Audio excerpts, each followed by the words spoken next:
人暨执行长黄仁勋先生。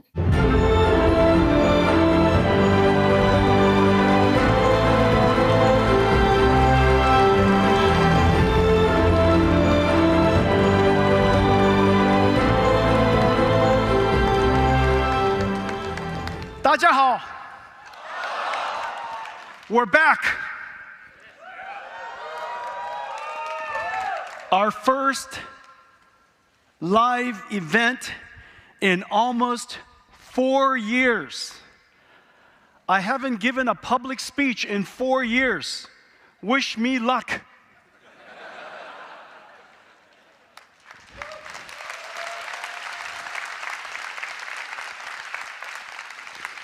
I have a lot to tell you, very little time, so let's get going. Ray tracing, simulating the characteristics of light and materials, is the ultimate accelerated computing challenge. 6 years ago, we demonstrated for the very first time rendering this scene in less than few hours. After a decade of research, we were able to render this scene in seconds. 15 seconds on our highest end GPU 6 years ago. And then we invented Nvidia RTX and combined 3 fundamental technologies: hardware accelerated ray tracing, artificial intelligence processing on Nvidia Tensor Core GPUs, and brand new algorithms. Let's take a look at the difference in just 5 years. Roll it. This is running on CUDA GPUs 6 years ago, rendering this beautiful image that would have otherwise taken a couple of hours on a CPU. So this was a giant breakthrough already. Enormous speed up running on accelerated computing. And then we invented the RTX GPU. Run it, please.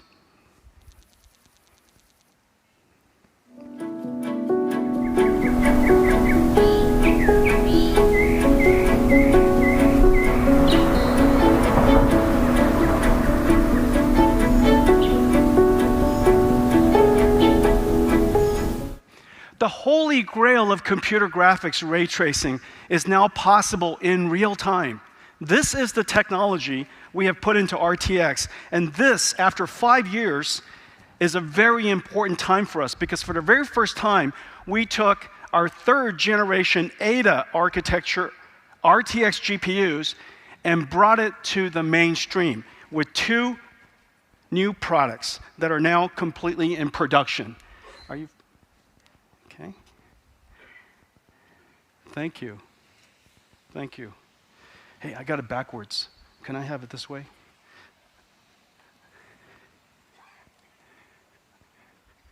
I got that backwards. Everything looks different, inside out and upside down. Okay, this is our brand new. Right here, you're looking at an Ada GPU running ray tracing and artificial intelligence at 60 frames a second. It's 14-inch. It weighs almost nothing. It's more powerful than the highest-end PlayStation. And this is the RTX 4060 Ti for our core gamers. Both of these are now in production. Our partners here in Taiwan are producing both of these products in very, very large productions, and I'm really excited about them. Thank you very much.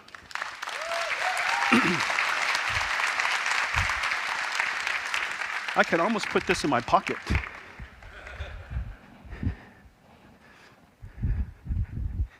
AI made it possible for us to do that. Everything that you saw would have been utterly impossible without AI. For every single pixel we render, we use AI to predict 7 others. For every pixel we compute, AI predicted 7 others. The amount of energy we save, The amount of performance we get is incredible. Now, of course, I showed you the performance on those 2 GPUs, but it wouldn't have been possible if not for the supercomputer back at Nvidia running all the time, training the model so that we can enhance applications. So the future is what I demonstrated to you just now. You can extrapolate almost everything that I'm going to talk about for the rest of the talk into that simple idea, that there will be a large computer writing software, developing and deploying software that is incredible, that can be deployed in devices all over the world. We used AI to render this scene. We're going to also use AI to bring it alive.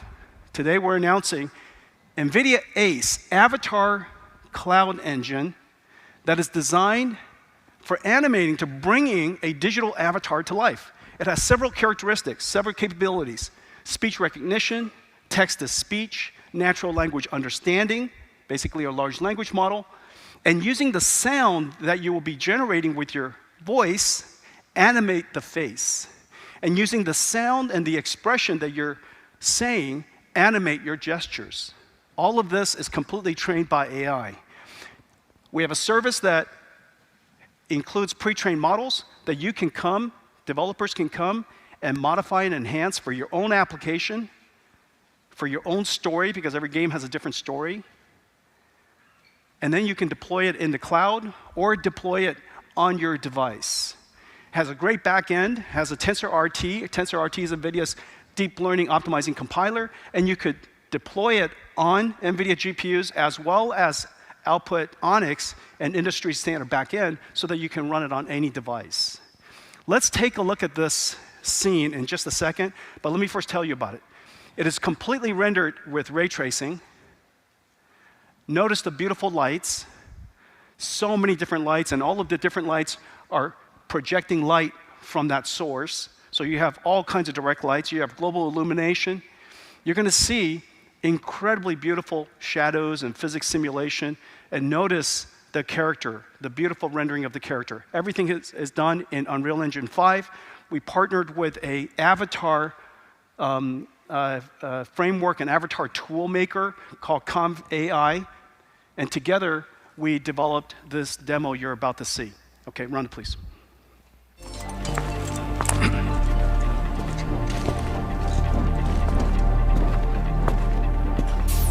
Everything is real time.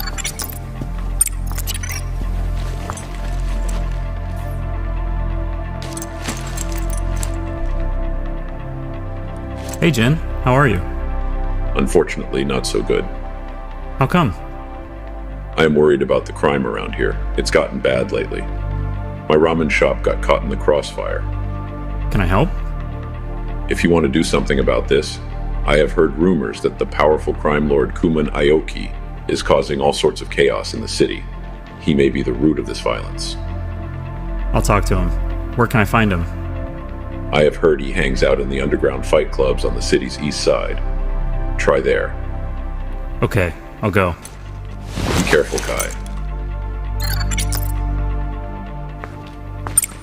None of that conversation was scripted. We gave that AI, this Jin AI character, a backstory. His story about his ramen shop and the story of this game. And all you have to do is go up and talk to this character. And because this character has been infused with artificial intelligence and large language models, it can interact with you, understand your meaning, and interact with you in a really reasonable way. All of the facial animation completely done by the AI. We have made it possible for all kinds of characters to be generated. They're all domain, they have their own domain knowledge. You can customize it, so everybody's game's different. And look how wonderfully beautiful they are and natural they are. This is the future of video games. Not only will AI contribute to the rendering and the synthesis of the environment, AI will also animate the characters. AI will be a very big part of the future of video games. The most important computer of our generation is unquestionably the IBM System 360. This computer revolutionized several things. The first computer in history to introduce the concept of a central processing unit, the CPU, virtual memory, expandable I/O, multitasking, the ability to scale this computer for different applications across different computing ranges. And one of the most important contributions and one of its greatest insights is the importance of preserving software investment. The software ran across the entire range of computers, and it ran across multiple generations. So that the software you develop, IBM recognized the importance of software, recognized the importance of preserving your investment, and very importantly, recognized the importance of installed base. This computer revolutionized not only computing, and many of us grew up reading the manuals of this computer to understand how computer architecture worked, to even learn about DMA for the very first time. This computer not only revolutionized computing, it revolutionized the thinking of the computer industry. System 360 and the programming model of System 360 has largely retained until today. 60 years. In 60 years, $1 trillion worth of the world's data center all basically used the computing model that was innovated all the way 60 years ago until now. There are two fundamental transitions happening in the computer industry today. All of you are deep within it and you feel it. There are two fundamental trends.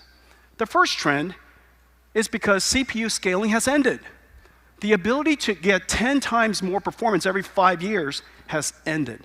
The ability to get 10 times more performance every 5 years at the same cost is the reason why computers are so fast today. The ability to sustain 10 times more computing every 5 years without increase in power is the reason why the world's data center hasn't consumed so much more power on Earth. That trend has ended, and we need a new computing approach, and accelerated computing is the path forward. It happened at exactly the time when a new way of doing software was discovered, deep learning. These two events came together and is driving computing today. Accelerated computing and generative AI.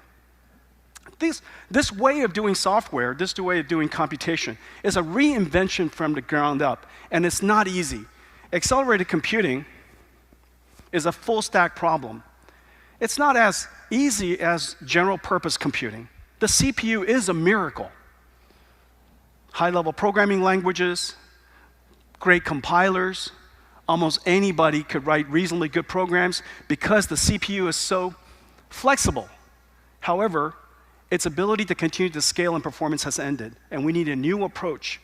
Accelerated computing is full stack. You have to re-engineer everything from the top down and from the bottom up, from the chip to the system software, new algorithms, and of course, optimizing the applications.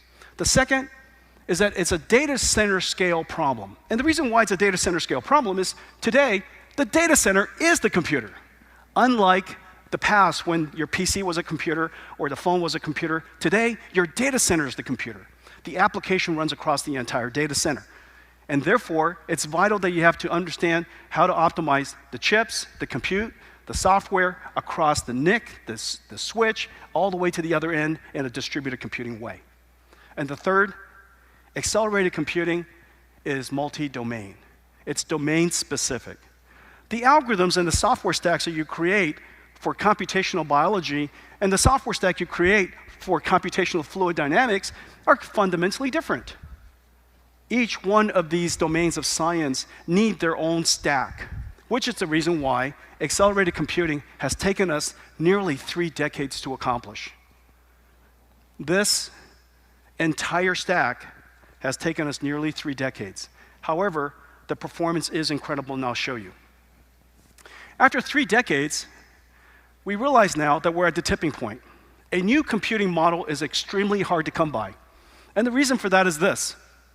In order for there to be a new computing model, you need developers. But a developer would only come if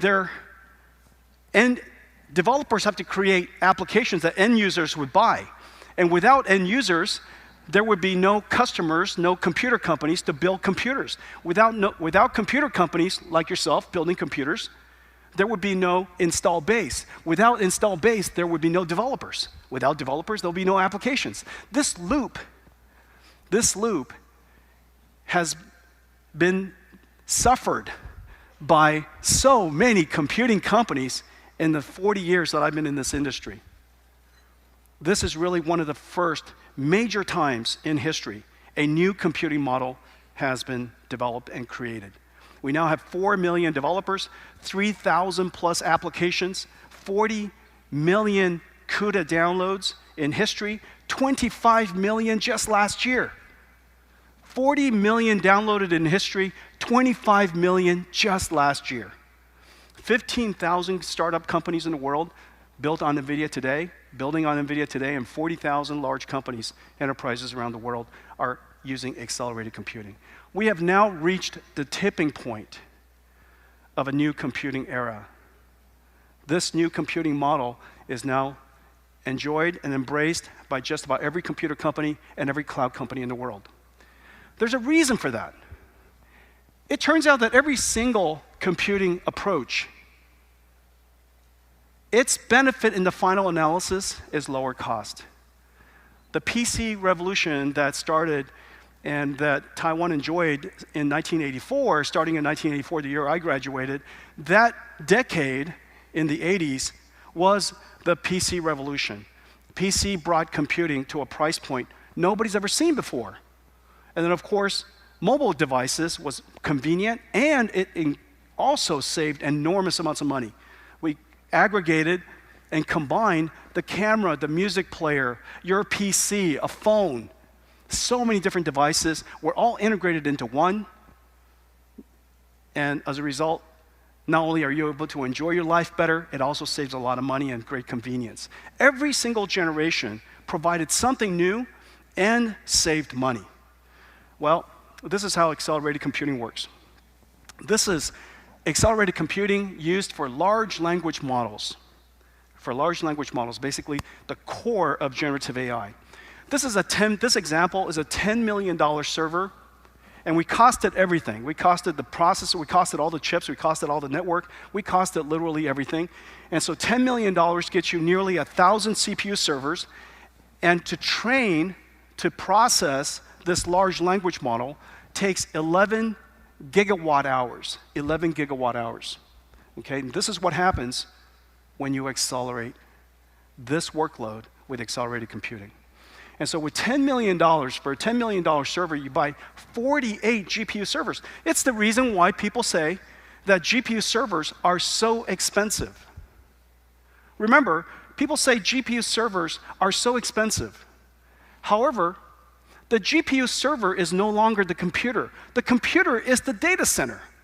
Your goal is to build the most cost-effective data center, not build the most cost-effective server. Back in the old days when the computer was the server, that would be a reasonable thing to do. But today, the computer is the data center. And so what you want to do is you want to create the most effective data center with the best TCO. So for $10 million, you buy 48 GPU servers. It only consumes 3.2 gigawatt hours and 44 times the performance. Let me just show it to you one more time. This is before, and this is after, and this is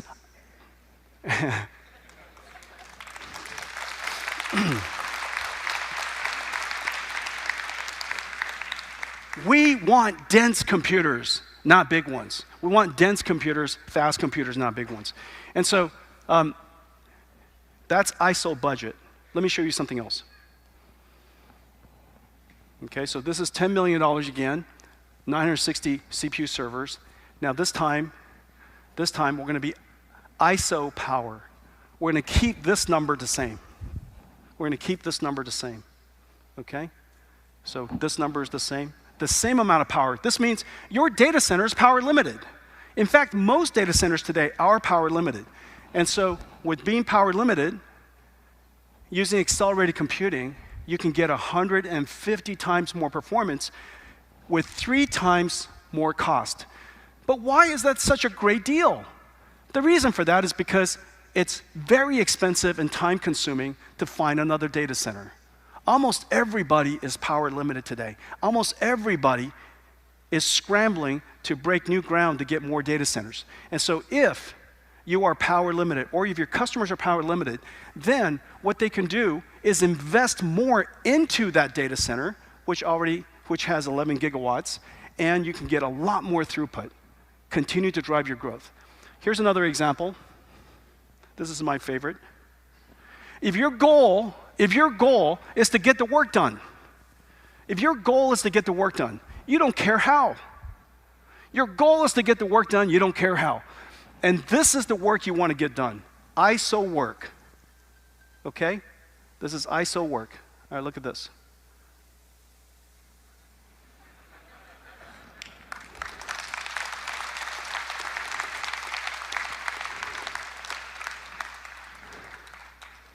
Oh, 想做最钱。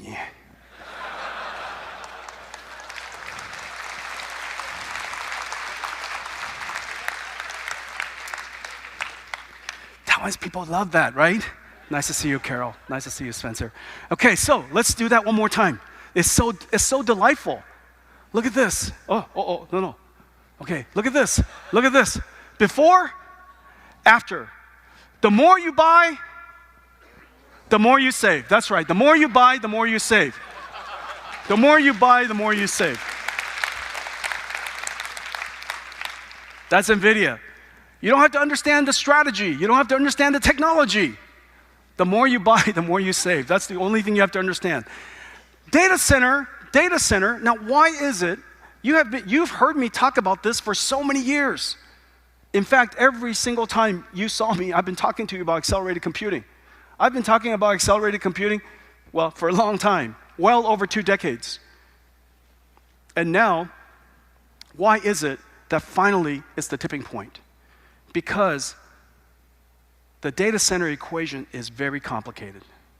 This equation is very complicated. This is the cost of building a data center. The data center TCO is a function of, and this is the part where everybody mess up. It's a function of the chips, of course, no question. It's a function of the systems, of course, no question. But it's also, because there's so many different use cases, it's a function of the diversity of systems that can be created. It is the reason why Taiwan is at the bedrock, at the foundation of the computer industry. Without Taiwan, why would there be so many different configurations of computers? Big, small, powerful, cheap, enterprise, hyperscale, supercomputing. So many different types of configurations. 1U, 2U, 4U. Right? And all completely compatible. The ability for the hardware ecosystem of Taiwan to have created so many different versions that are software compatible, incredible. The throughput of the computer, of course, is very important. It depends on the chip. But it also depends, as you know, the algorithm, because without the algorithm libraries, accelerated computing does nothing. It just sits there. And so you need the algorithm software libraries. It's a data center scale problem, so networking matters. If networking matters, distributed computing is all about software. Again, system software matters. And before long, in order for you to present your system to your customers, you have to ultimately have a lot of applications that run on top of it. The software ecosystem matter. Well, the utilization of a data center is one of the most important criteria of its TCO. Just like a hotel. If the hotel is wonderful, but it's mostly empty, the cost is incredible.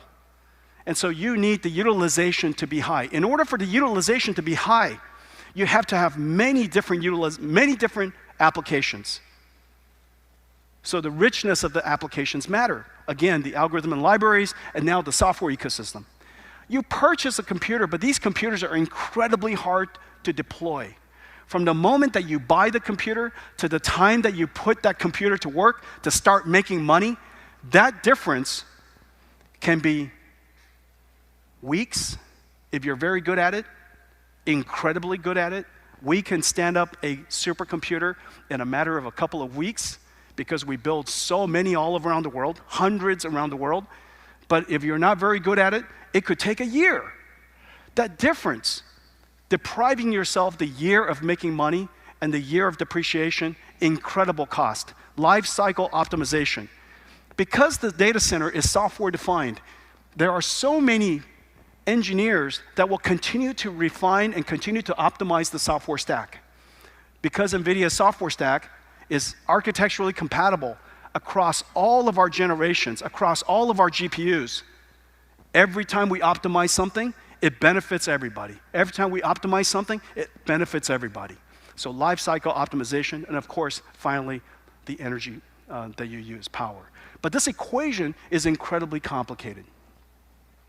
Well, because we have now addressed so many different domains of science, so many industries, and in data processing, in deep learning, classical machine learning, so many different ways for us to deploy software, from the cloud to enterprise to supercomputing to the edge, so many different configurations of GPUs, from our HGX versions to our Omniverse versions to our cloud GPU and graphics versions, so many different versions. Now, the utilization is incredibly high. The utilization of NVIDIA GPU is so high, almost every single cloud is overextended. Almost every single data center is overextended. There are so many different applications using it. So we have now reached the tipping point of accelerated computing. We have now reached the tipping point of generative AI. And I want to thank all of you for your support and all of your assistance and partnership in making this dream happen. Thank you.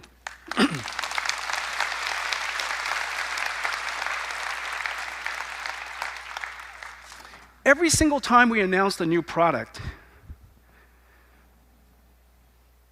the demand for every single generation increased and increased and increased. And then, one generation, it hockey steps. We stick with it, we stick with it, we stick with it. Kepler, and then Volta, and then Pascal, and then Volta, and then Ampere, and now, this generation of accelerated computing, the demand is literally from every corner of the world. And we are so excited to be in full volume production of the H100. I want to thank all of you for your support. This is incredible. H100 is in full production, manufactured by companies all over Taiwan, used in clouds everywhere, enterprises everywhere. And let's take a look at a short video of how H100 is produced.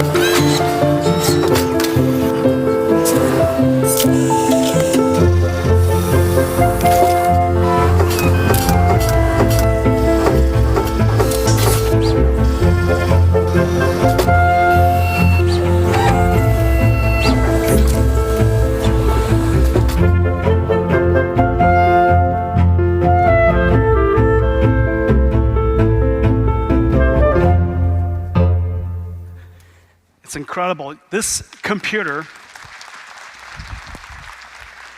35,000 components on that system board, 8 Hopper GPUs. Let me show it to you. Whoosh. All right, this, I would lift this, but I still have the rest of the keynote I would like to give. This is 60 pounds, 65 pounds. It takes robots to lift it, of course, and it takes robots to insert it because the insertion pressure is so high and has to be so perfect. This computer is $200,000. And as you know, it replaces an entire room of other computers. So this, I know it's a very, very expensive computer. It's the world's single most expensive computer that you can say The more you buy, the more you save.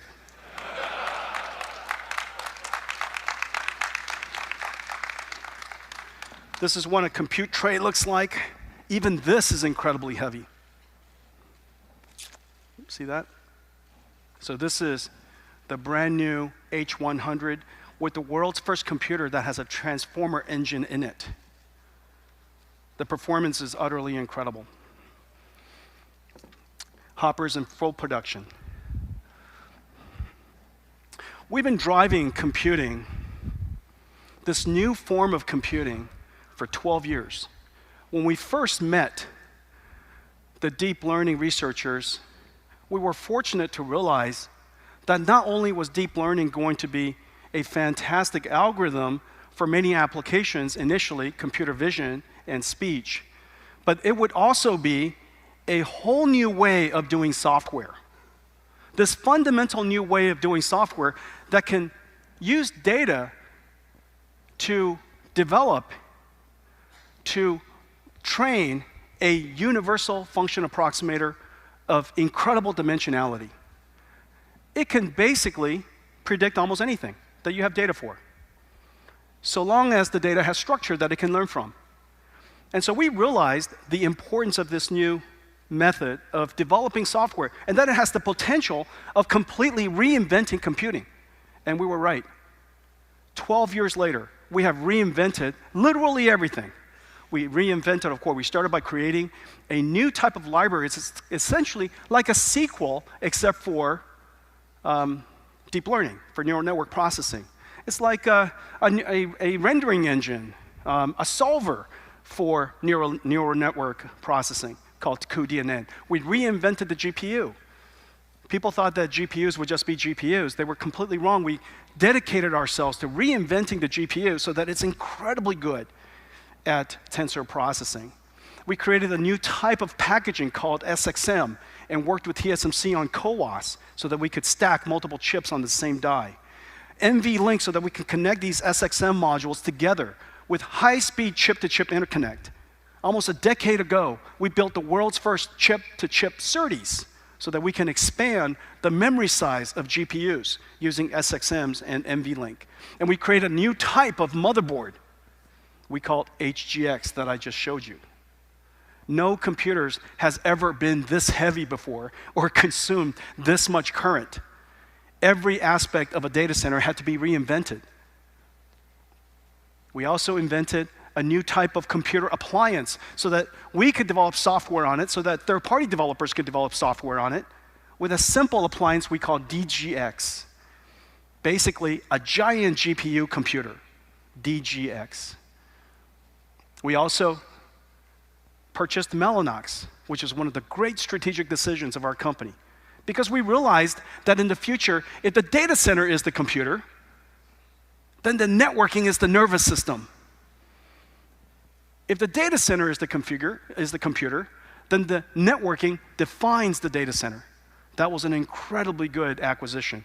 And since then, we've done so many things together, and I'm going to show you some really, really amazing work today. And then, of course, an operating system, if you have a nervous system, a distributed computer, it needs to have an operating system. And the operating system of this distributed computing we call Magnum I/O, some of our most important work. And then all of the algorithms and engines that sit on top of these computers, we call Nvidia AI. The only AI operating system in the world that takes data processing, from data processing to training, to optimization, to deployment and inference. End-to-end deep learning processing. It is the engine of AI today. Well, every single generation since Kepler, which is K80, to Pascal, Volta, Ampere, Hopper, every 2 years, we took a giant leap forward. But we realized we needed more than even that, and which is the reason why we connected GPUs to other GPUs called NVLink, build one giant GPU, and we connected those GPUs together using InfiniBand into larger scale computers. That ability for us to drive the processor and extend the scale of computing made it possible for the AI research organization, the community, to advance AI at an incredible rate. We just kept pushing and pushing and pushing. Hopper went into production August of last year. August 2022. 2024, which is next year, we'll have Hopper next. Last year, we had Quantum. 2 years from now, or next year, we'll have Quantum next. So every 2 years, we take giant leaps forward. And I'm expecting the next leap to be giant as well. This is the new computer industry. Software is no longer programmed just by computer engineers. Software is programmed by computer engineers working with AI supercomputers. These AI supercomputers are a new type of factory. It is very logical that a car industry has factories. They build things that you can see, cars. It is very logical that computer industry has computer factories. You build things that you can see, computers. In the future, every single major company will also have AI factories. And you will build and produce your company's intelligence. And it's a very sensible thing.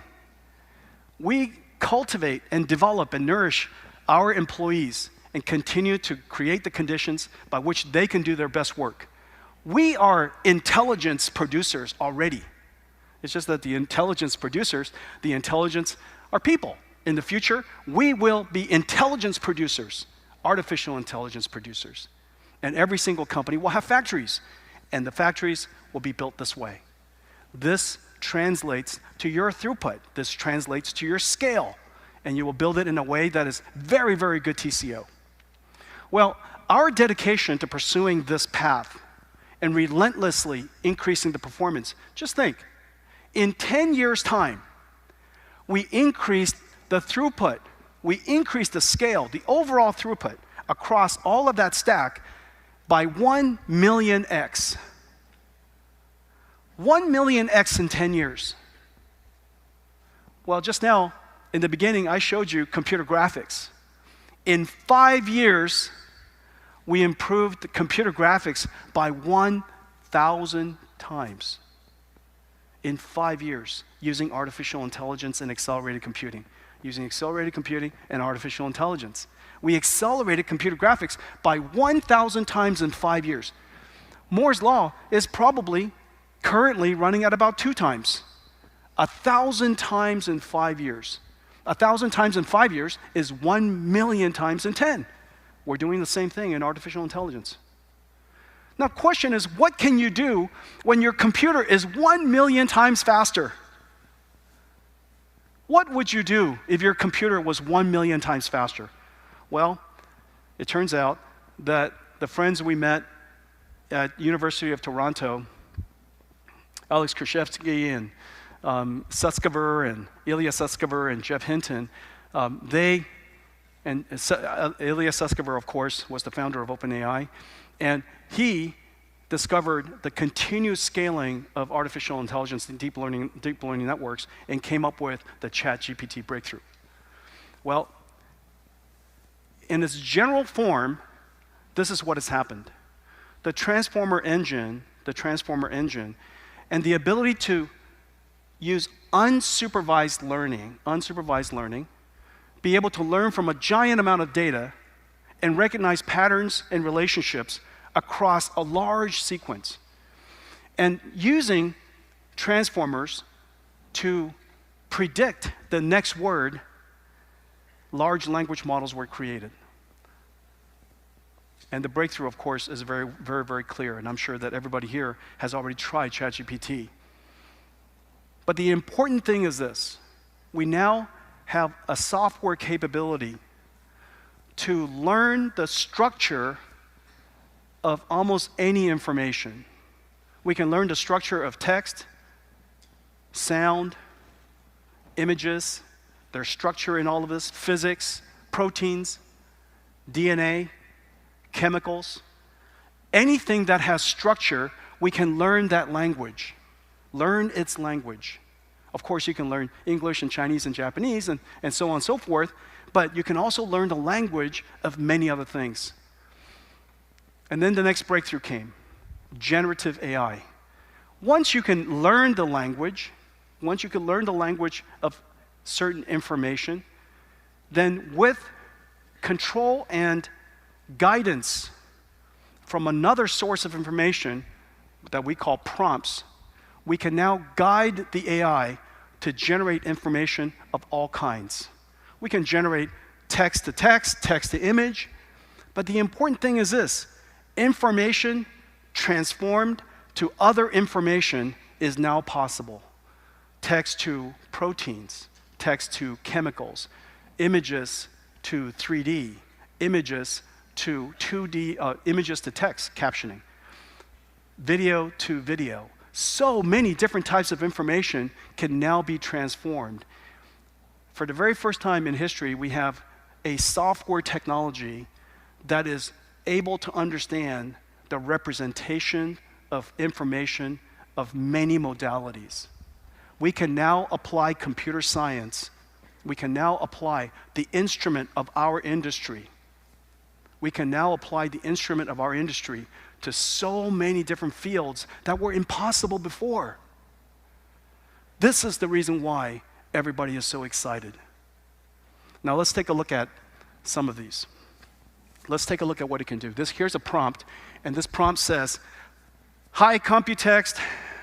So this is, we type in the word, "Hi Computext, I'm here to tell you how wonderful stinky tofu is. You can enjoy it right here in Taiwan. It's best from the night market." I was just there the other night. Okay, play it. Hi Computex. I'm here to tell you about how wonderful stinky tofu is. You can enjoy it right here in Taiwan. It's best from the night market. The only input was words. The output was that video. And Paul, Tom, was the audio not very loud? It was hard for me to tell from here. Are you guys with me? Hi, am I alone? 你大家回家啦。我代志也未做了诶。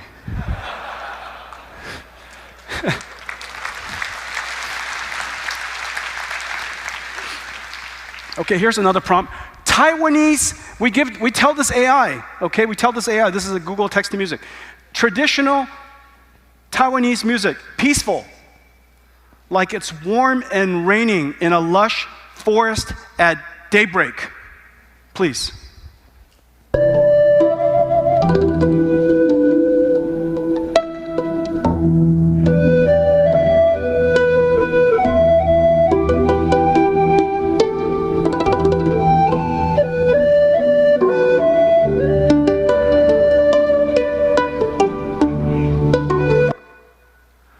你敢听？ Okay.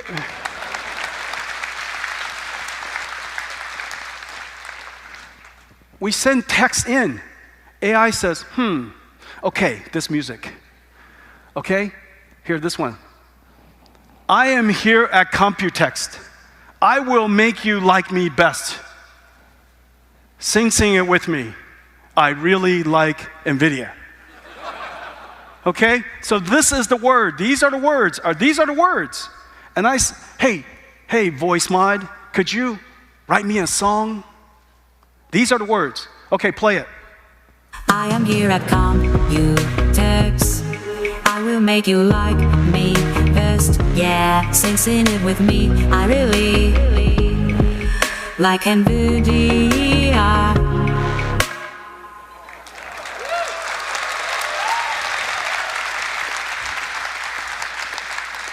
Can you do that? I couldn't do any of that.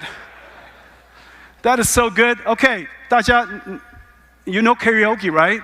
Taiwanese love karaoke. All right, this one, okay, are you guys ready? You're going to join me on this one, okay?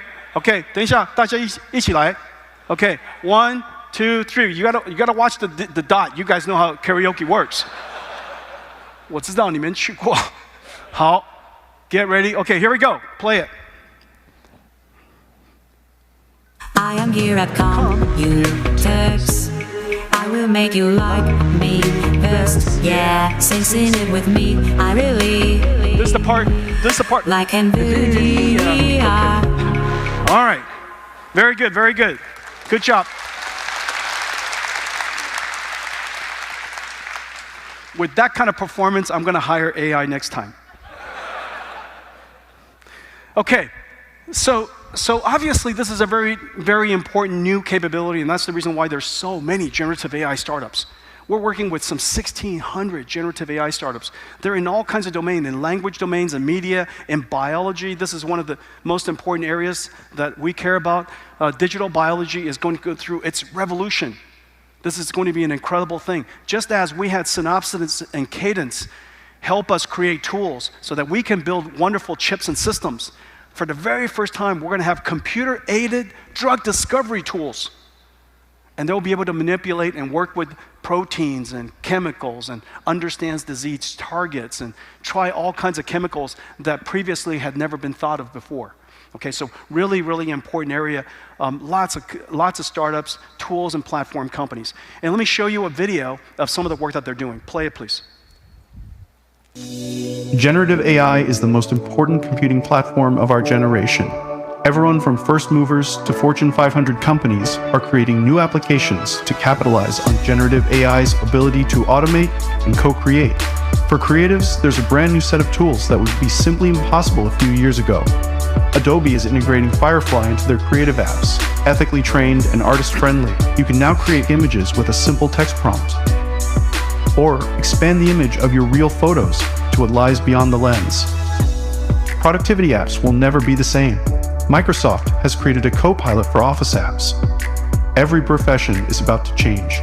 Tab9 is democratizing programming by tapping into the knowledge base of 1 million developers to accelerate application development and reduce debugging time. If you're an architect or just thinking of remodeling your home, Planner 5D can instantly turn a 2D floor plan to a 3D model. And right here in Taiwan, Anhorn Medicines is targeting difficult-to-treat diseases and accelerating cures.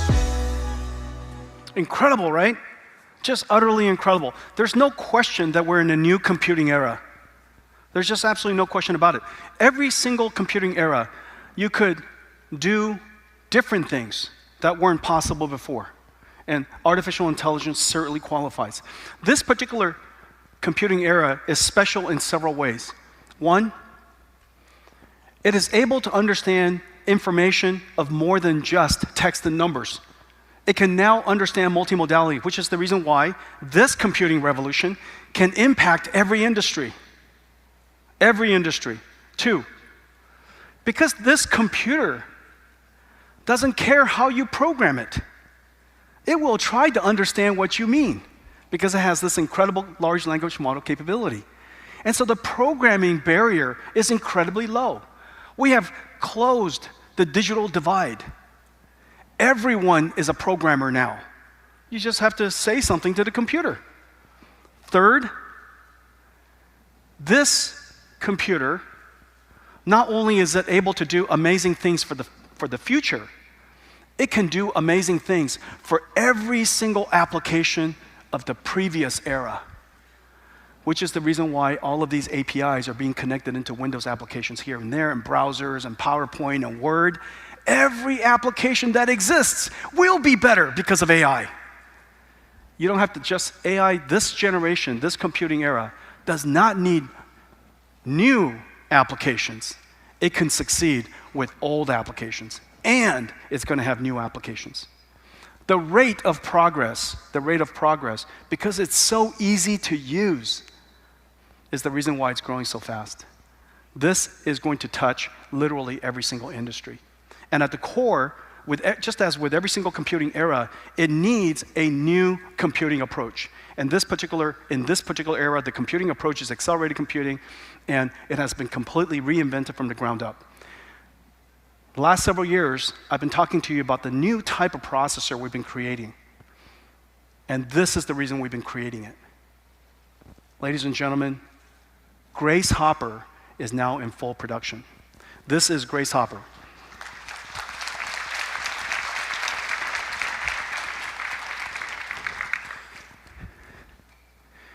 Nearly 200 billion transistors in this computer. Oh, 等一下.谢谢。哇，蛮重的。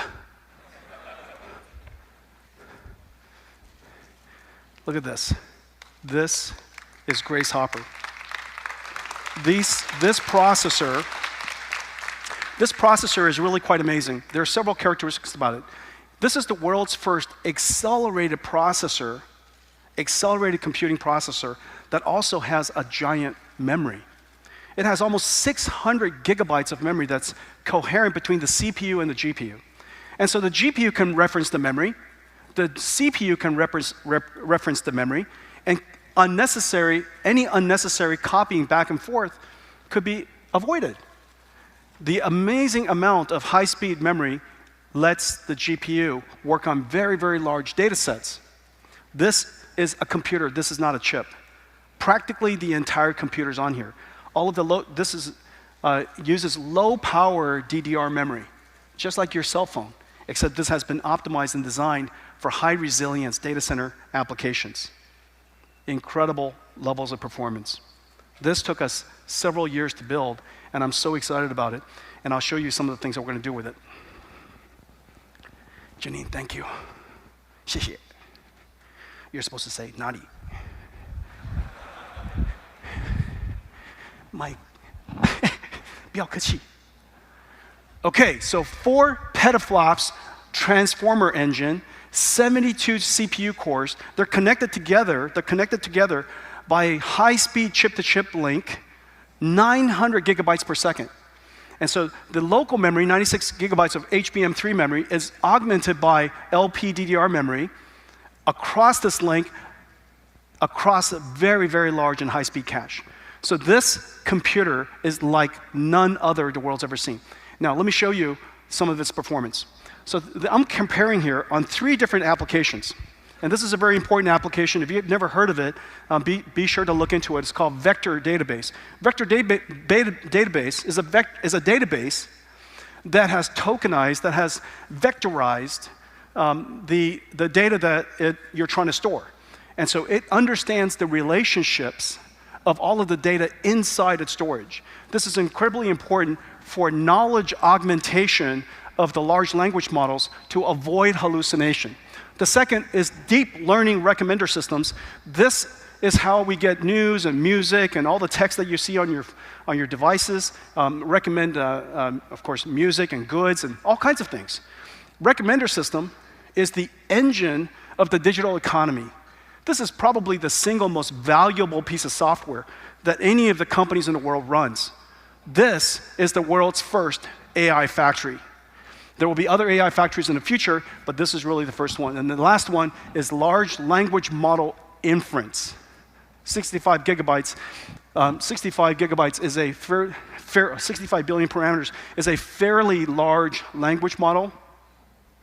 And you can see that on a CPU it's just not possible. The CPU is simply not possible. With Grace Hopper, with Hopper on an x86, it's faster, but notice it's memory limited. You could, of course, take this 400 gigabytes and cut it up into a whole bunch of small pieces, shard it, and distribute it across more GPUs, But in the case of Grace Hopper, Janine, 再给我一次. Oh, Janine doesn't speak Chinese. 不要紧，拍谁? Okay. Grace Hopper has more memory on this one module than all of these. Does that make sense? And so as a result, you don't have to break the data into so many pieces. Of course, the amount of computation of this is higher, but this is so much easier to use. And if you want to scale out large language models, if you want to scale out vector databases, if you want to scale out deep learning recommender systems, this is the way to do it. This is so easy to use. Plug this into your data center, and you can scale out AI. Okay? So this is the reason why we built Grace Hopper. The other application that I'm super excited about is the foundation of our own company. Nvidia is a big customer of Cadence. We use all of their tools. And all of their tools run on CPUs. And the reason why they run on CPUs is because NVIDIA's data sets are very large. And the algorithms are refined over very long periods of time. And so most of the algorithms are very CPU-centric. We've been accelerating some of these algorithms with Cadence for some time, but now with Grace Hopper, and we've only been working on it for a couple of days and weeks, the performance speed up, I can't wait to show it to you, is insane. This is going to revolutionize an entire industry, one of the highest compute-intensive industries in the world, of course, designing chips, designing electronic systems, CAE, CAD, EDA, and of course, digital biology. All of these markets, all of these industries require very large amounts of computation, but the data set is also very large, ideal for Grace Hopper. Well, 600 gigabytes is a lot.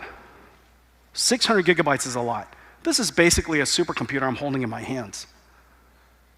This 600 gigabytes is a lot. But when you think about it, when we went from LXNet of 62 million parameters 12 years ago and trained on 1.2 million images, it is now 5,000 times bigger with Google's Palm. 5,000 times bigger with 340 billion parameters. And of course, we're going to make even bigger ones than that. And that's been trained on 3 million times more data.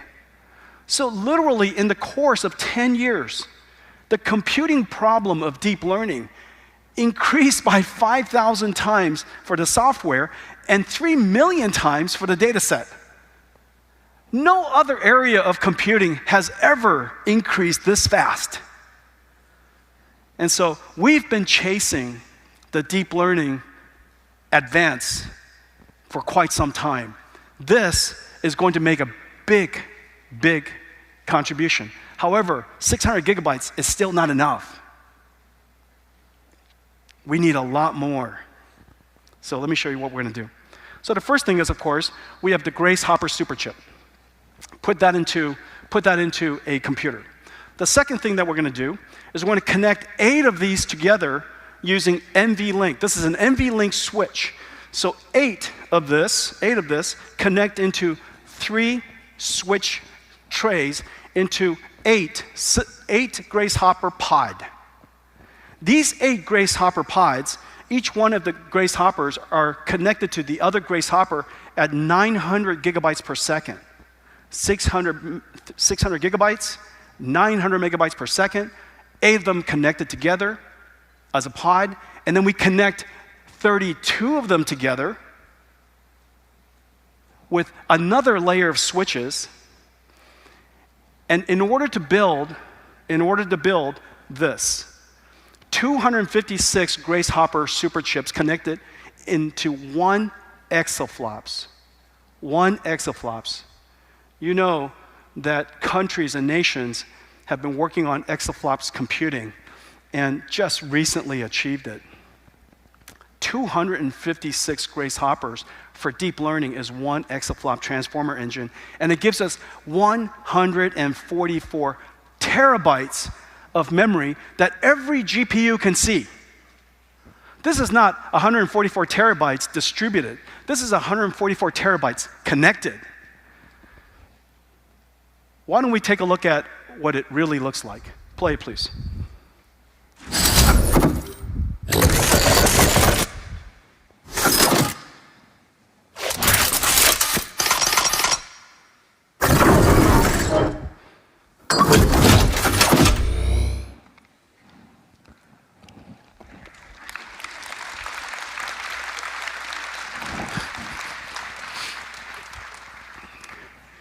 This is 150 miles of cables, fiber optic cables, 2,000 fans, 70,000 cubic feet per minute. It probably recycles the air in this entire room in a couple of minutes. 40,000 pounds. 4 elephants.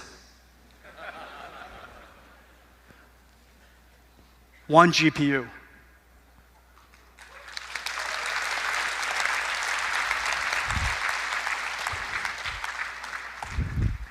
If I can get up on here, this is actual size. I wonder if this can play Crisis. Only gamers know that joke. So this is our brand new Grace Hopper AI supercomputer. It is one giant GPU, utterly incredible. We're building it now. Every component is in production, and we're so excited that Google Cloud, Meta, and Microsoft will be the first companies in the world to have access, and they will be doing exploratory research on the pioneering front, the boundaries of artificial intelligence with us. We will, of course, build these systems as products. And so if you would like to have an AI supercomputer, we would, of course, come and install it in your company. We also share the blueprints of this supercomputer with all of our cloud suppliers, so that our cloud partners, so that they can integrate it into their networks and into their infrastructure. And we will also build it inside our company for us to do research ourselves and do development. So this is the DGX GH200. It is one giant GPU. Okay?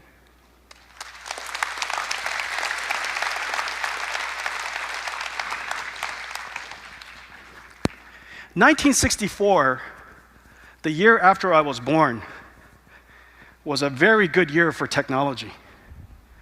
IBM, of course, launched the System 360, and AT&T demonstrated to the world the first picture phone.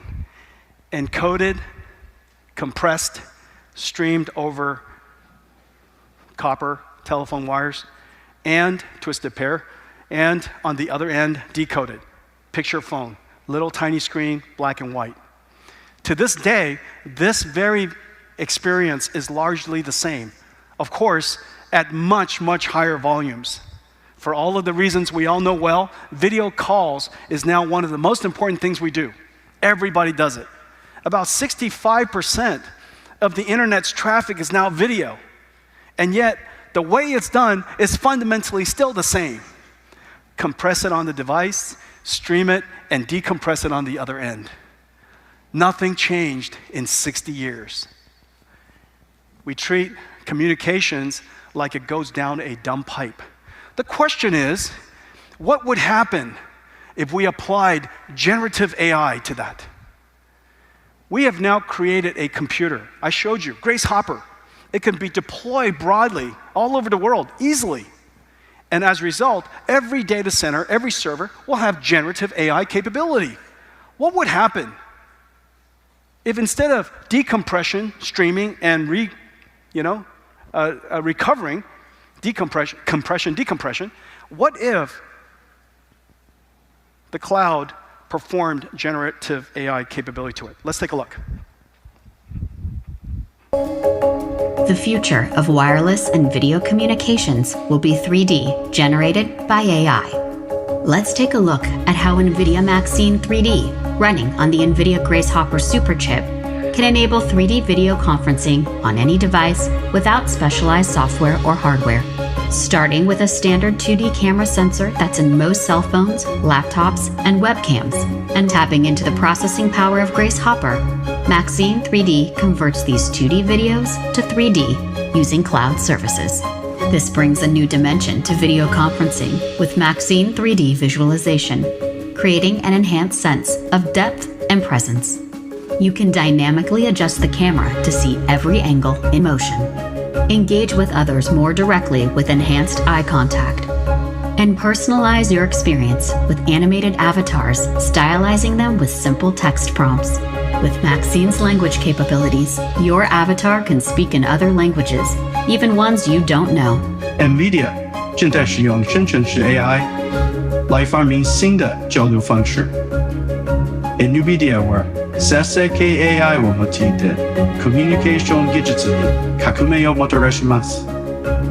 Nvidia Maxine 3D, together with Grace Hopper, Bring immersive 3D video conferencing to anyone with a mobile device, revolutionizing the way we connect, communicate, and collaborate.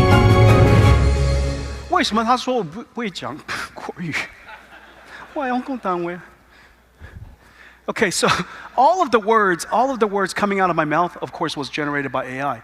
So instead of compression, stream, and decompression, in the future, communications will be perceive, stream, and reconstruction, regeneration. And it can be generated in all kinds of different ways. It can be generated in 3D, of course. It can regenerate your language in another language. So we now have a universal translator. This computing technology could be, of course, placed into every single cloud. But the thing that's really amazing, Grace Hopper is so fast, it can even run the 5G stack. A state-of-the-art 5G stack could just run in software in Grace Hopper, completely free. Completely free. All of a sudden, a 5G radio runs in software, just like a video codec used to run in software. Now you can run a 5G stack in software. Of course, the layer 1 PHY layer, the layer 2 MAC layer, and the 5G core, all of that computation is quite intensive, and it has to be timing precise, which is the reason why we have a BlueField 3 in the computer, so that kind of precision timing networking. But the entire stack can now run in a Grace Hopper. Basically, what's happening here, this computer that you're seeing here, allows us to bring generative AI into every single data center in the world today. Because we have software-defined 5G, then the telecommunication network can also become a computing platform like the cloud data centers. Every single data center in the future could be intelligent. Every data center could be software-defined, whether it's internet-based, networking-based, or 5G communications-based. Everything will be software-defined.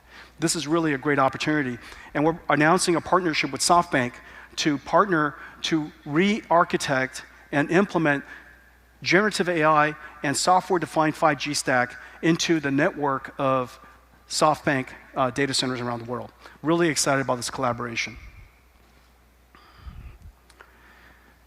I just talked about how we are going to extend the frontier of AI. I talked about how we're going to scale out generative AI, to scale out generative AI, to advance generative AI.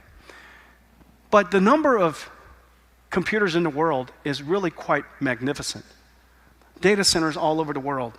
And all of them, over the next decade, will be recycled and re-engineered into accelerated data centers and generative AI-capable data centers. But there are so many different applications in so many different areas. Scientific computing, data processing, large language model training that we've been talking about, generative AI inference that we just talked about, cloud and video and graphics, EDA, SDA, which we just mentioned, generative AI for enterprise, and of course the edge. Each one of these applications have different configurations of servers, different focus of applications, different deployment methods, and so security is different, operating system is different, how it's managed is different, where the computers are will be different. And so each one of these diverse application spaces will have to be re-engineered with a new type of computer. Well, this is just an enormous number of configurations. And so today we're announcing, in partnership with so many companies here in Taiwan, the Nvidia MGX. It's an open modular server design specification, and it's designed for accelerated computing. Most of the servers today are designed for general purpose computing. The mechanical, thermal, and electrical is insufficient for a very highly dense computing system. Accelerated computers take, as you know, many servers and compress it into one. You save a lot of money, you save a lot of floor space, but the architecture is different. And we designed it so that it's multi-generation standardized, so that once you make an investment, our next generation GPUs and next generation CPUs and next generation DPUs will continue to easily configure into it so that we can have best time to market and best preservation of our investment. We can configurable into hundreds of configurations for different diversities and different diverse applications and integrate into cloud or enterprise data center. So you could have either bus bar or power regulators. You could have cabling in the hot aisle or cabling in the cold aisle. Different data centers have different requirements, and we've made this modular and flexible so that it could address all of these different domains. Now, this is the basic chassis. Let's take a look at some of the other things you could do with it. This is the Omniverse OVX server. It has x86, 4 L40s, Bluefield 3, 2 CX7, 6 PCI Express slots. This is the Grace Omniverse server. Grace, same 4 L40s, BF3, Bluefield 3, and 2 CX7s. Okay, this is the Grace Cloud Graphics server. This is the Hopper NVLink Generative AI Inference server. And we need sound effects like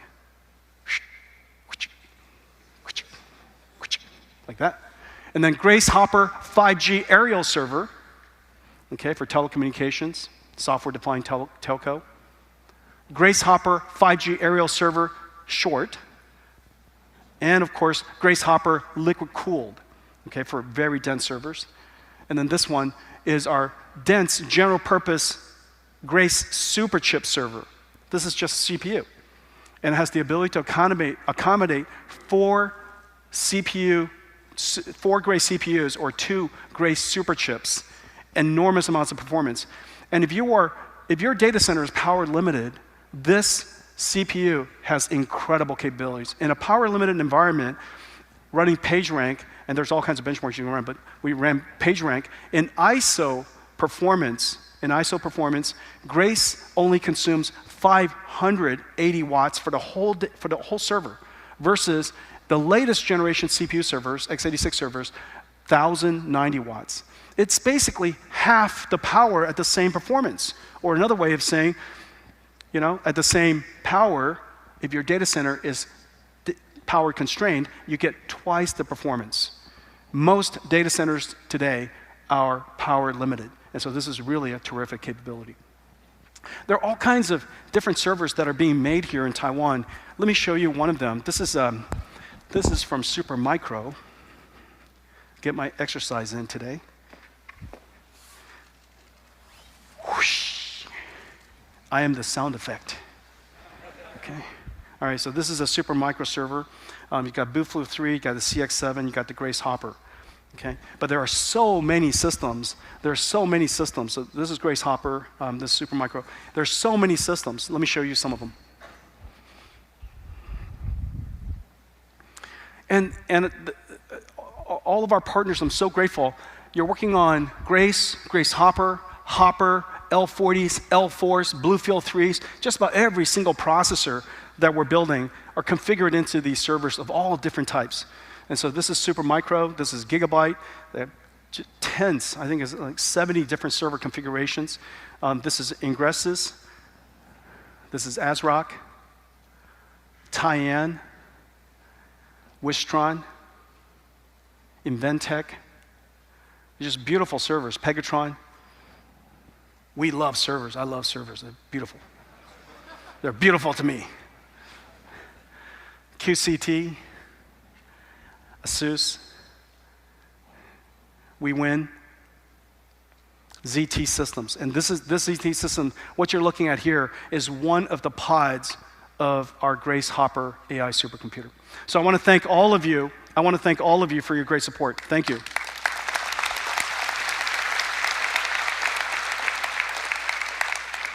We're going to expand AI into a new territory. If you look at the world's data centers, the data center is now the computer, and the network defines what that data center does. Largely, there are 2 types of data centers today.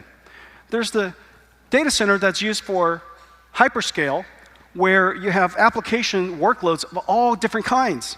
The number of CPUs, the number of GPUs you connect to it is relatively low. The number of tenants is very high.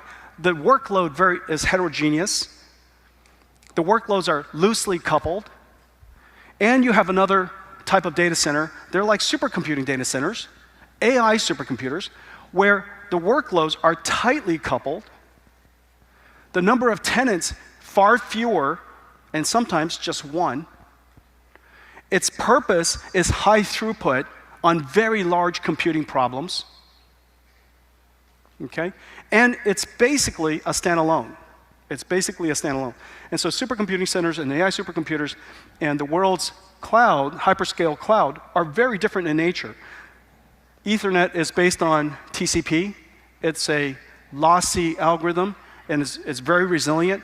And whenever there's a loss, packet loss, it retransmits. There's error correction that's done. It knows which one of the packets are lost and requests the sender to retransmit it. The ability for Ethernet to interconnect components of almost from anywhere is the reason why the world's internet was created. If it required too much coordination, how could we have built today's internet?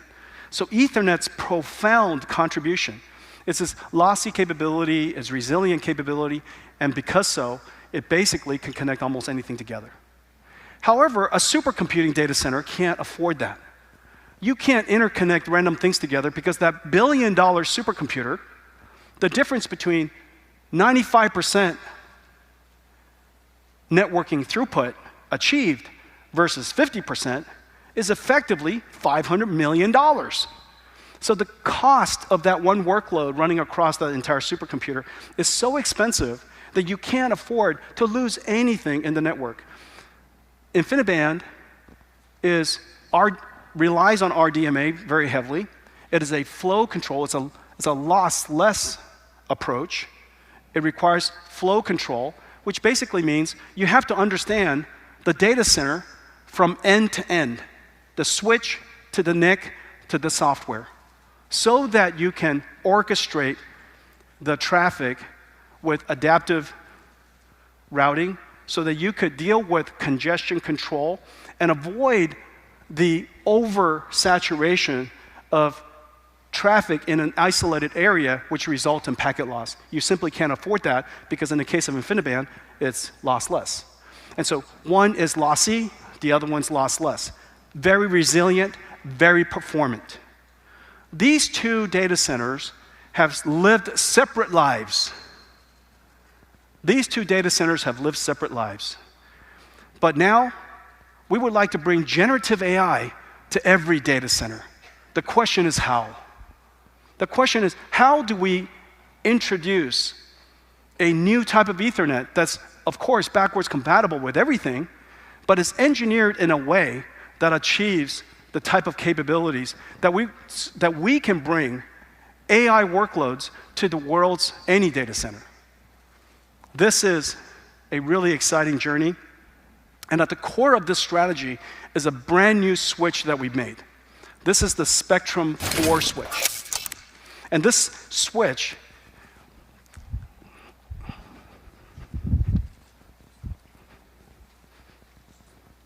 everything I'm showing today are very heavy. Whoosh, like that.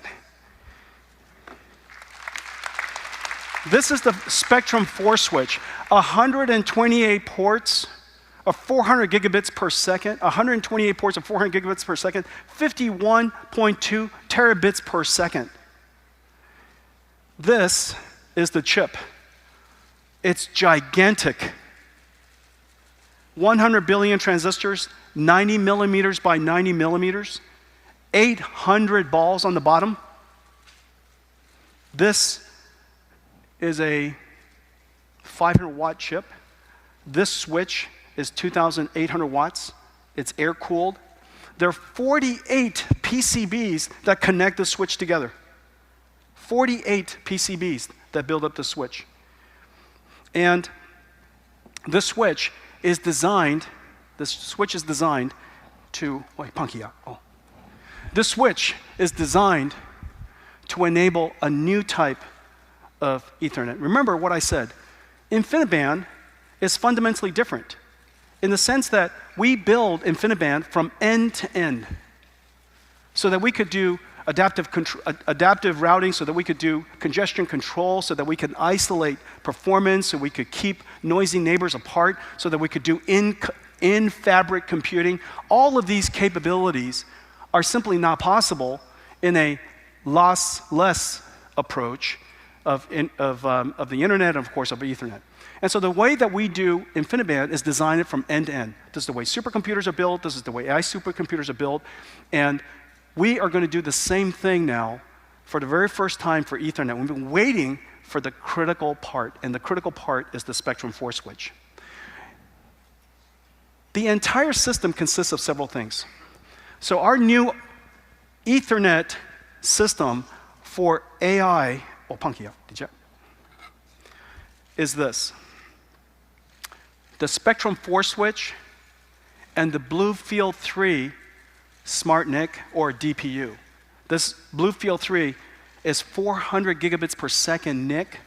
It connects directly to the Spectrum 4 switch in combination of 4 things: the switch, the Bluefield 3, the cablings that connect them together, which are super important, and the software that runs it all together represents the Spectrum 4. This is what it takes to build a high-performance network, and we're going to take this capability to the world's CSPs. The reception has been incredible, and the reason for that is, of course, every CSP, every data center would like to turn every single data center into a generative AI data center. There are some people that they deployed Ethernet throughout their company, and they have a lot of users for that data center. The ability to have the capabilities of InfiniBand and isolating it within their data center is very difficult to do. And so for the very first time, we're bringing the capabilities of high-performance computing into the Ethernet market. And we're going to bring to the Ethernet market several things. First, adaptive routing. Adaptive routing basically says, based on the traffic that is going through your data center, depending on which one of the ports of that switch is over-congested, it will tell Bluefield 3 and will send it to another port. Bluefield 3 on the other end would reassemble it and present the data to the CPU, present the data to the computer, to the GPU, without any CPU intervention, all completely in RDMA. Number one, adaptive routing. Second, congestion control. Congestion control, it is possible for certain different ports to become heavily congested, in which case the telemetry of the switch, each switch will see how the network is performing and communicate to the senders, please don't send any more data right away because you're congesting the network. That congestion control requires basically an overriding system, which includes software, the switch, working with all of the endpoints to overall manage the congestion or the traffic and the throughput of the data center. Now, it's really important to realize that in a high-performance computing application, every single GPU must finish their job so that the application can move on. In many cases where you do all reductions, you have to wait until the results of every single one. So if one node takes too long, everybody gets held back. This capability is going to increase Ethernet's overall performance dramatically. So Spectrum X, really excited to roll this out. The world's applications, the world's enterprise has yet to enjoy generative AI. So far, we've been working with CSPs. And this CSPs, of course, is going to be able to bring generative AI to many different regions and many different applications and industries. The big journey is still ahead of us. There are so many enterprises in the world, and everybody, because of the multimodality capability that I was mentioning before, every industry can now benefit from generative AI. There's several things that we have to do. Number one, we have to help the industries build custom language models. Not everybody can use the language models that are available in a public service. Some customers need language models that are highly specialized for their particular modality. For example, proteins or chemicals. Each one of these industries have proprietary information. And so how can we help them do that? We have created a service called Nvidia AI Foundation. It is a cloud service that captures NVIDIA's AI expertise and makes it possible for you to train your own AI models. We will help you develop your own AI models. with supervised fine-tuning, with guardrailing, with proprietary knowledge bases, and reinforcement learning human feedback so that this AI model is perfect for your application. We then deploy this model to run on Nvidia AI Enterprise. This is the operating system that I was talking to you about earlier. This operating system runs on every single cloud. This allows this very simple system with Nvidia AI Foundation for training large language models and deploying the language model into Nvidia AI Enterprise, which is available in every single model, every single cloud and on-prem, allows every single enterprise to be able to engage. Now, one of the things that very few people realize is that today, there's only one software stack that is enterprise secure and enterprise grade. That software stack is CPU. And the reason for that is because in order to be enterprise grade, it has to be enterprise secure, it has to be enterprise managed, and enterprise supported across its entire life, across its life cycle. There are so much software in accelerated computing. Over 4,000 software packages is what it takes for people to use accelerated computing today in data processing, in training, and optimization, all the way to inference. So for the very first time, we are taking all of that software and we're going to maintain it and manage it like Red Hat does for Linux. Nvidia AI Enterprise will do it for all of Nvidia's libraries. Now, enterprise can finally have an enterprise grade and enterprise secure software stack. This is such a big deal. Otherwise, even though the promise of accelerated computing is possible for many researchers and scientists, it's not available for enterprise companies. And so let's take a look at the benefit for them. This is a simple image processing application. If you were to do it on a CPU versus on a GPU running on enterprise, Nvidia AI Enterprise, you're getting 31.8 images per minute, or basically 24 times the throughput, or you only pay 5% of the cost. This is really quite amazing. This is the benefit of accelerated computing in the cloud. But for many companies, enterprises, it's simply not possible unless you have this stack. Nvidia AI Enterprise is now fully integrated into AWS, Google Cloud, and Microsoft Azure and Oracle Cloud. And so when you go and deploy your workloads in those clouds and you want software that is enterprise grade, or if you have customers that need enterprise grade software, Nvidia AI Enterprise is ready for you. It is also integrated into the world's machine learning operations pipeline. As I mentioned before, AI is a different type of workload, and this new type of software has a whole new software industry. And this software industry, 100% of them, we have now connected with Nvidia AI Enterprise. Now let me talk to you about the next phase of AI, where AI meets a digital twin. Now, why does AI need a digital twin? I'm going to explain that in just a second. But first, let me show you what you can do with it. In order for AI to have a digital twin, in order for AI to understand heavy industry, remember, so far, AI has only been used for light industry, information, words, images, music, so on and so forth. If we want to use AI for heavy industry, the $50 trillion of manufacturing, many of you are part of, the trillions of dollars of healthcare, all of the different manufacturing sites, whether you're building chip fabs or battery plants or electric vehicle manufacturing factories, all of these would have to be digitized in order for artificial intelligence to be used to automate, to design, to build, and to automate the future of your business. And so the first thing that we have to do is we have to create the ability for their world to be represented in digital. Okay, so number one is digitalization. Well, how would you use that? So let me give you just a simple example. In the future, you would say to your robot, I would like you to do something, and the robot will understand your words, and it would generate animation. Remember, I said earlier, you can go from text to text. You can go from text to image. You can go from text to music. Why can't you go from text to animation? And so, of course, in the future, robotics will be highly revolutionized by the technology we already have in front of us.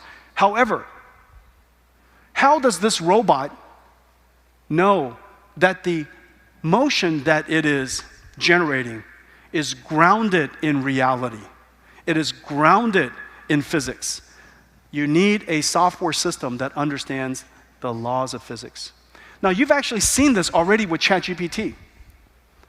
Whereas AI, Nvidia AI, would use Nvidia Omniverse as in a reinforcement learning loop to ground itself, you have seen ChatGPT do this using reinforcement learning human feedback. Using humans' feedback, ChatGPT was able to be developed by grounding it to humans' sensibility and align it with our principles. So reinforcement learning with human feedback is really important. Reinforcement learning for physics feedback is very important. Let me show you, everything that you're about to see is a simulation. Let's roll it, please.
Everything was a simulation. Nothing was art.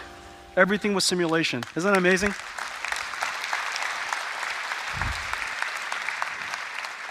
In the last 25 years, I come to Taiwan, you sell me things. Omniverse will be the first thing I'm going to sell you. And this because this will help you revolutionize your business and turn it into a digital business and automate it with AI. You will build products in digital first before you make it physical. You will build factories and plan it in digital first before you make it in physical. And so, in the future, Omniverse is a very big deal. Now, I'm going to show you very quickly Omniverse in the cloud. Omniverse, the entire stack is so complicated. And so we put the whole thing into a cloud managed service, and it's hosted in Azure. This particular experience you're going to have, the computer is in California. And Sean, I'm sorry I took so much time, so you're going to have to We'll go quick. split. So Okay. this is, let's take a look at the Omniverse Cloud. So this is just a web browser, and we're looking now into Omniverse Factory Explorer. It's running 10,000 kilometers away in our Santa Clara headquarters, and we're leveraging the power of our data center now to visualize this factory floor. We're using real factory data from Siemens and Autodesk Revit to take a look. It's a cloud application, so we can have multiple users collaborating. Let's go ahead and bring up Eloise's screen, and we can see that we have these two users in this environment. And Jeff on the left there is going to look at some markup. We have this task to perform. We need to move this object. So we can have Eloise just go ahead and grab that conveyor belt, move it over, and as he does so, you'll see that it's reflected accurately and completely in real time on Jeff's screen. So we're able to collaborate with multiple users, and even in bringing up this demo, we had users from around the globe working on the process. East and West Coast, United States, Germany, even Sydney, and of course here in Taipei, to put this together. Now, if we're modifying our production line, of course, one of the things we want to do is add the necessary safety equipment. So we're able to simply drag and drop items into Omniverse and modify this production environment and begin tweaking this and optimizing for performance even before we break ground with construction.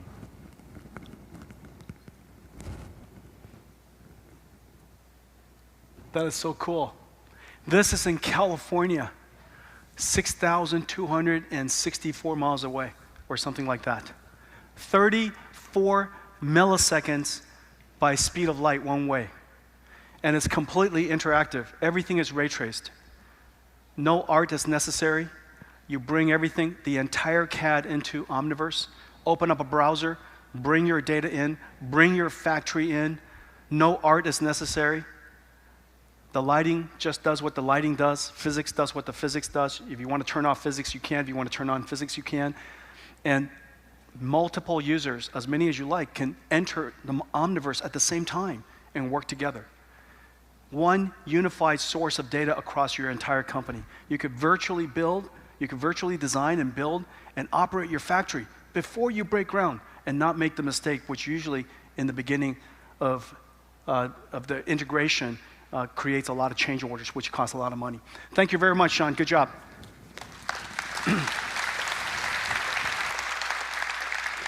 Not only, notice just now, it was humans interacting with Omniverse. Humans interacting with Omniverse. In the future, Sean will even have a generative AI, and AI interact with him in Omniverse. We could, of course, imagine in the very beginning there was Jin. That could be a character. That could be one of the users of Omniverse interacting with you, answering questions, helping you. We can also use generative AI to help us create virtual worlds. So for example, this is a bottle that's rendered in Omniverse. It could be placed in a whole bunch of different type of environments. It could render beautifully physically. You could place it just by giving it a prompt, by saying, I would like to put these bottles in a lifestyle photograph style backdrop of modern, warm farmhouse bathroom. Change the background. Everything is all integrated and rendered again. Okay, so generative AI will come together with Omniverse to assist the virtual, the creation of virtual worlds. Today, we're announcing that WPP, the world's largest advertising agency and advertising services company, is partnering with Nvidia to build a content generation engine based on Omniverse and generative AI. It integrates tools from so many different other partners, Adobe Firefly, for example, Getty, Shutterstock, and it integrates into this entire environment. And it makes it possible for them to generate unique content for different users for ad applications, for example. So in the future, whenever you engage a particular ad, it could be generated just for you. But yet, the product is precisely rendered because, of course, the product integrity is very important. And so every time that you engage a particular ad in the future, today, it was retrieved. And today, the computing model, when you engage information, it is retrieved. In the future, when you engage information, much of it will be generated. Notice the computing model has changed. WPP generates 25% of the ads that the world sees. 60% of the world's largest companies are already clients. And so they made a video of how they would use this technology. The world's industries are racing to realize the benefits of AI. Nvidia and WPP are building a groundbreaking, generative AI-enabled content engine to enable the next evolution of the $700 billion digital advertising industry. Built on Nvidia AI and Omniverse, this engine gives brands the ability to build and deploy highly personalized and compelling visual content faster and more efficiently than ever before. The process starts by building a physically accurate digital twin of a product using Omniverse Cloud, which connects product design data from industry-standard tools. Then, WPP artists create customized and diverse virtual sets, using a combination of digitized environments and generative AI tools by organizations such as Getty Images and Adobe, trained on fully licensed data using Nvidia Picasso.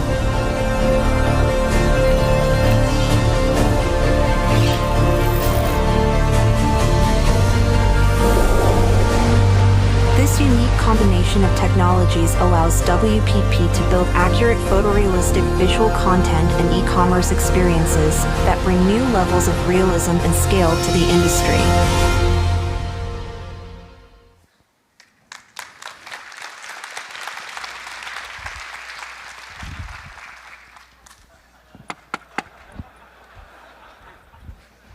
Quinkia. No problem. We continue. Okay, so that's WPP. You could see that that was an example. If you think about it a second, that's an example of a company using digital information that was created in design and using that digital information all the way in marketing. I'm going to show you now how we're going to use Omniverse and AI here in Taiwan. And we're going to use it for manufacturing. Manufacturing, as you know, is one of the largest industries in the world. We're going to use Omniverse to teach in AI. And then we're going to use Metropolis, our AI deployment, edge deployment system, to deploy the AI. Okay, run it. The $45 trillion global manufacturing industry is comprised of 10 million factories operating 24/7. Enterprises are racing to become software-defined to ensure they can produce high-quality products as quickly and cost-efficiently as possible. Let's see how electronics manufacturer Pegatron uses Nvidia AI and Omniverse to digitalize their factories. In Omniverse, they start by building a digital twin of their factory, unifying disparate 3D and CAD datasets to provide a real-time view of their complex factory data to their planners and suppliers. In the cloud-native digital twin, planners can then optimize layout virtually before deploying changes to the real factory. The digital twin is also used as a training ground and data factory for Pegatron's perception AIs. They use Nvidia Isaac Sim, built on Omniverse, to simulate and optimize their fleet of mobile robots, which help move materials throughout the facility, as well as the pick-and-place robotic arms that assist on production lines. In the fully operational factory, Pegatron deploys automated optical inspection, or AOI points, along their production lines, which reduces cost and increases line throughput. Nvidia Metropolis enables Pegatron to quickly develop and deploy cloud-native, highly accurate AOI workflows across their production lines. Omniverse Replicator generates synthetic datasets of PCBA defects, which are too complex and costly to capture in the real world, like scratches and missing or misaligned components. Pegatron then combines the synthetic data with NVIDIA pre-trained models, NVIDIA Tau for training, adaptation, and optimization, and NVIDIA DeepStream for real-time inference, resulting in AOI performance that is 99.8% accurate with a 4 times improvement in throughput. With software-defined factories built on NVIDIA AI and Omniverse, manufacturers can super accelerate factory bring-up and minimize change orders, continuously optimize operations, maximize production line throughput, all while reducing costs. Did you see that? The whole factory is an Omniverse. It's completely digital. Imagine if you have digital information in your hands, what can you do with it? Almost everything. And so this is one of the things that's really exciting. What you just saw is basically every factory in the future will be digital, of course, first. Every factory will be a robot. Inside the factories, there will be other robots that the factory is orchestrating. We are also going to build robots that move themselves. So far, the robots that you saw are stationary. Now we're going to also have robots that move.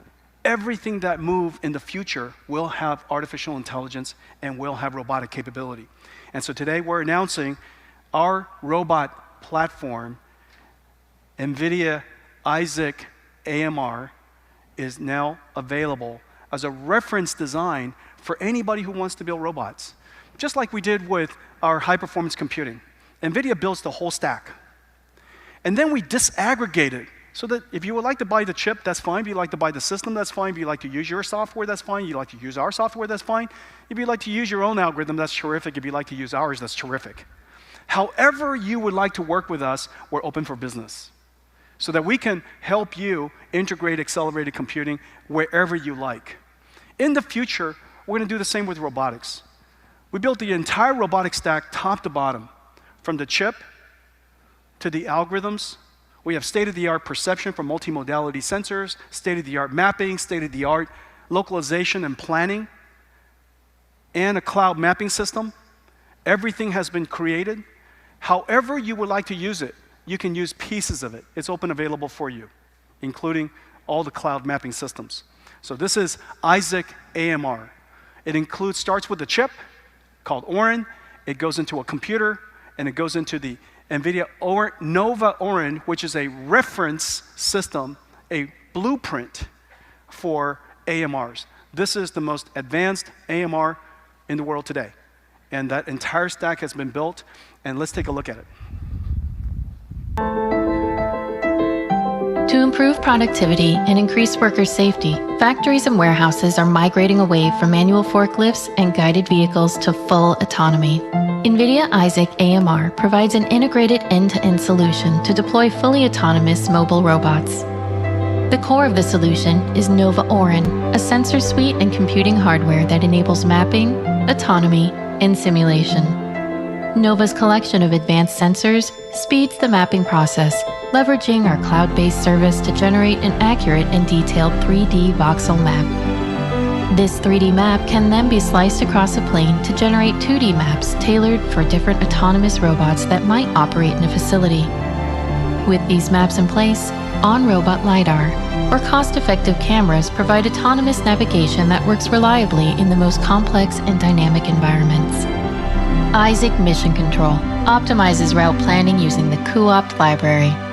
To improve operations, developers can use Isaac Sim and Nvidia Omniverse to create realistic digital twins of the operating environment. This allows fully autonomous robots to be trained on complex tasks entirely in simulation.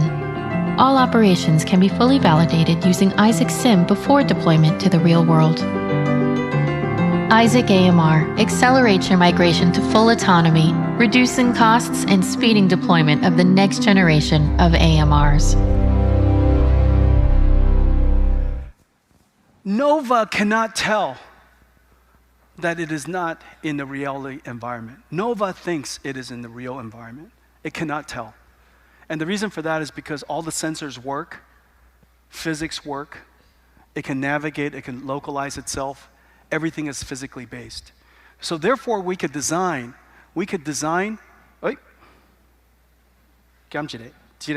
therefore we can design the robot, simulate the robot, train the robot, all in Isaac, and then we take the brain, Isaac Sim, then we take the brain, the software, and we put it into the actual robot.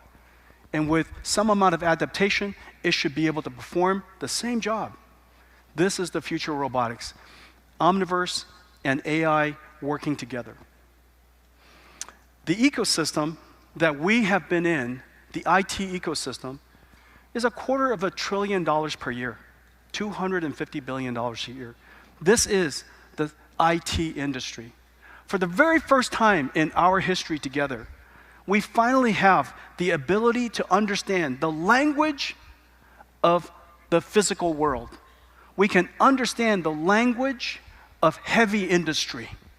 And we have a software tool, we have a software system called Omniverse that allows us to simulate, to develop, to build and operate our physical plants, our physical robots, our physical assets as if they were digitally. The excitement in the hard industries, the heavy industries, has been incredible. We have been connecting Omniverse all over the world with tools companies, robotics companies, sensor companies, all kinds of industries. There are 3 industries right now as we speak that's putting enormous investments into the world. Number 1, of course, is chip industry. Number 2, electric battery industry. Number 3, electric vehicle industry. Trillions of dollars will be invested in the next several years. Trillions of dollars will be invested in the next several years. And they would all like to do it better, and they would like to do it in a modern way.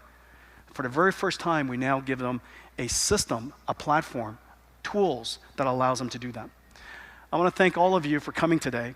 I talked about many things. It's been a long time since I've seen you, so I had so much to tell you. It was too much. It was too much. Last night I said, this is too much. This morning I said, this is too much. And now I realize it's too much.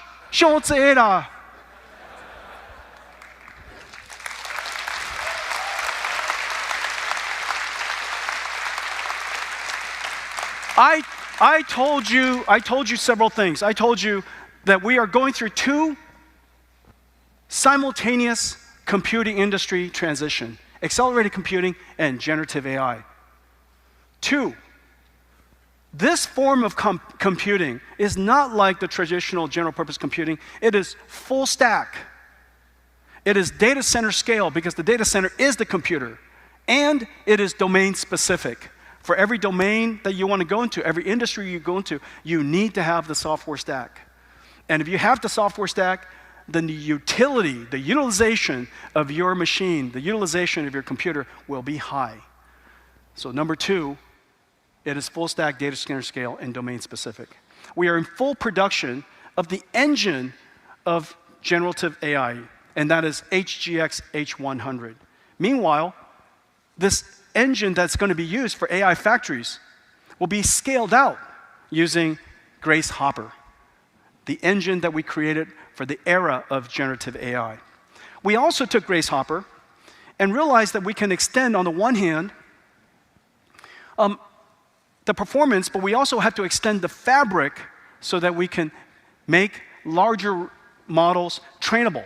And we took Grace Hopper, connected to 256 node NVLink, and created the largest GPU in the world, DGX GH200. We're trying to extend generative AI and accelerated computing in several different directions at the same time.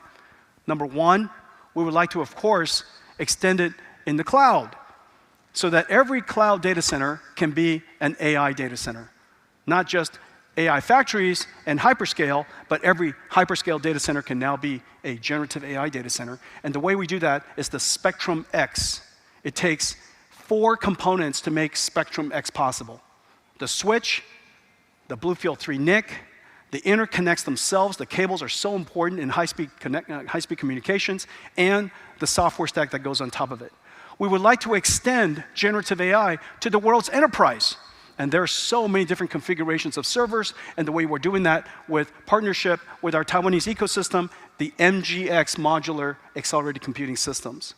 We put Nvidia in the cloud so that every enterprise in the world can engage us to create generative AI models and deploy it in a secure way, in an enterprise-grade, enterprise-secure way in every single cloud. And lastly, we would like to extend AI to the world's heavy industries, the largest industries in the world. So far, our industry that all of us have been part of, has been a small part of the world's total industry. For the very first time, the work that we're doing can engage every single industry. And we do that by automating factories, automating robots, and today we even announced our first robotics full reference stack, the Nova Orin. I want to thank all of you for your partnership over the years. Thank you. I am here at Computex. I I hope that you do like me best. Now my song's in a long thank you from Nvidia.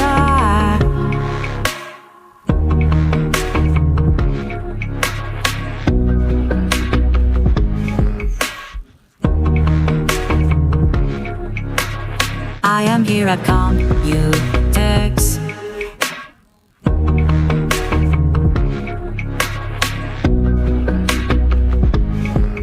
From Nvidia.